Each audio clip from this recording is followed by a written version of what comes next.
Hi friends, എല്ലാവരും എന്ത് പറയുന്നു? ഇന്ന് ഞങ്ങളുടെ വെഡ്ഡിങ് ആനിവേഴ്സറി ആണ്. അപ്പോൾ ഞങ്ങൾ ഒരു ഗീ റൈസും ബീഫ് കറിയും ഉണ്ടാക്കുന്നത്. അതെന്തോ അങ്ങനെയാണെന്ന് ഞാൻ കാണിച്ചു തരാവേ. ഞാൻ അതിനു വേണ്ടി എടുത്തിരിക്കുന്നത് ജീരകശാല റൈസാണ്.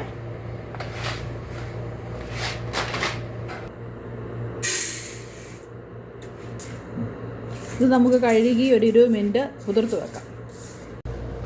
നമുക്ക് കുറച്ച് സവാള ഫ്രൈ ചെയ്തെടുക്കാമേ. അതിനോട് ഒരു പാത്രം വെച്ച് എണ്ണ ഒഴിച്ചിട്ടുണ്ട്. അതിലേക്ക് സവാള ഇട്ട് കൊടുക്കാം. അത് ഞാൻ ഒരു സ്പൂൺ നെയ്യ് കൂടെ ഒഴിച്ച് കൊടുത്തിട്ടുണ്ട്.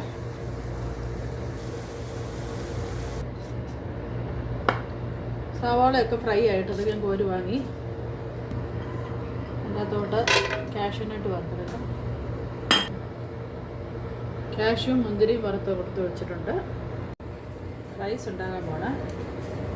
അതിലേക്ക് നമുക്ക് പാത്രത്തിൽ ഫ്രൈ ചെയ്ത് വെച്ച എണ്ണയുടെ ബാക്കിയുണ്ട്. അതിനകത്തോട്ട് കുറച്ച് നെയ്യ് കൂടെ ഒഴിച്ച് കൊടുക്കാം. ഇതിലേക്ക് നമുക്ക് സ്പൈസസ് ചേർത്ത് കൊടുക്കാം.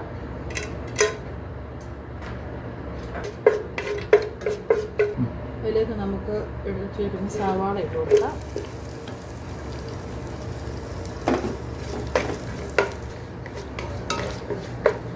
ഒരു സ്പൂൺ ഇഞ്ചിയും വെളുത്തുള്ളിയും കൂടെ ചതച്ചിട്ട് കൊടുക്കാം.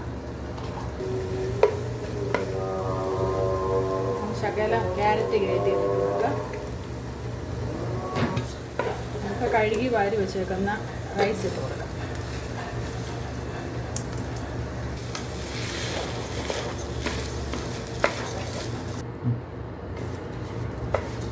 റൈസ് നെയ്യിലൊന്ന് വഴറ്റിയെടുത്തിട്ടുണ്ട്. ഇനി നമുക്ക് വെള്ളം ഒഴിച്ച് കൊടുത്ത് വേവിച്ചെടുക്കാം.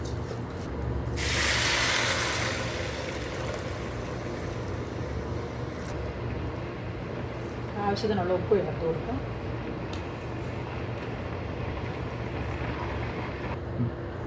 നമുക്ക് ഒരു സ്പൂൺ നെയ്യോട് ഒഴിച്ച് കൊടുക്കാം.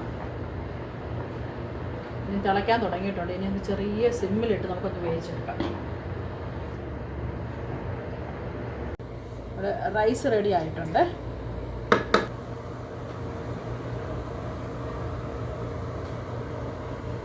നമുക്ക് ബീഫ് കറി റെഡിയാക്കാം. അതിനുവേണ്ടി ബീഫ് എടുത്ത് കഴുകി വൃത്തിയാക്കി വെച്ചിട്ടുണ്ട്.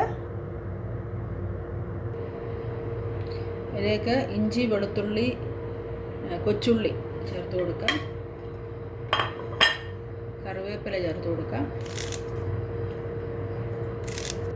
സ്പൈസസ് ചേർത്ത് കൊടുക്കാം.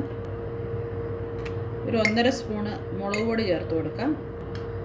ഒരു 1/4 സ്പൂൺ മഞ്ഞൾപ്പൊടി ചേർത്ത് കൊടുക്കാം. 1/2 സ്പൂൺ ഗരം മസാല ചേർത്ത് കൊടുക്കാം. ആവശ്യത്തിനുള്ള ഉപ്പ് ചേർത്ത് കൊടുക്കാം. ശകലം വെളിച്ചെണ്ണ ചേർത്ത് കൊടുക്കാം. നല്ലപോലെ ഇളക്കി യോജിപ്പിച്ചിട്ടുണ്ട്. ഇനി നമുക്ക് കുക്കറിൽ വേവിച്ചെടുക്കാം. നമുക്ക് എണ്ണ ഒഴിച്ചു കൊടുക്കാം. കടുക് ഇട്ട് കൊടുക്കാം. തേങ്ങ ഇട്ട് കൊടുക്കാം. സ്പൈസസ് ഇട്ട് കൊടുക്കാം. ഇഞ്ചി, വെളുത്തുള്ളി ചേർത്ത് കൊടുക്കാം. പച്ചമുളക് ചേർത്ത് കൊടുക്കാം. സവാള ചേർത്ത് കൊടുക്കാം. കറിവേപ്പില ചേർത്ത് കൊടുക്കാം. സവാളയൊക്കെ നല്ലപോലെ മൂത്ത് ചുമന്ന് വന്നിട്ടുണ്ട്. ഇനി നമുക്ക് പൊടി ഇട്ട് കൊടുക്കാം. മഞ്ഞൾപ്പൊടി, ഗരം മസാല, മല്ലിപ്പൊടി, മുളക് പൊടി എല്ലാം എടുത്ത് വെച്ചിട്ടുണ്ട്. ഇടുവാണേ.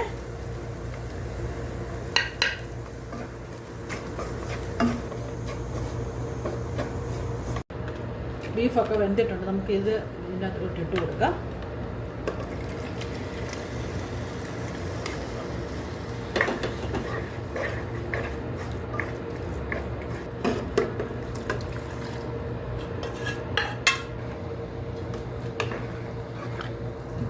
ഇവിടെ ബീഫ് റെഡി ആയിട്ടുണ്ട്. എണ്ണയൊക്കെ തെളിഞ്ഞു വന്നിട്ടുണ്ട്. ഇച്ചിരി ഗരം മസാലയല്ല, പെരുംജീരകം പൊടിച്ചത് ചേർത്ത് കൊടുക്കും.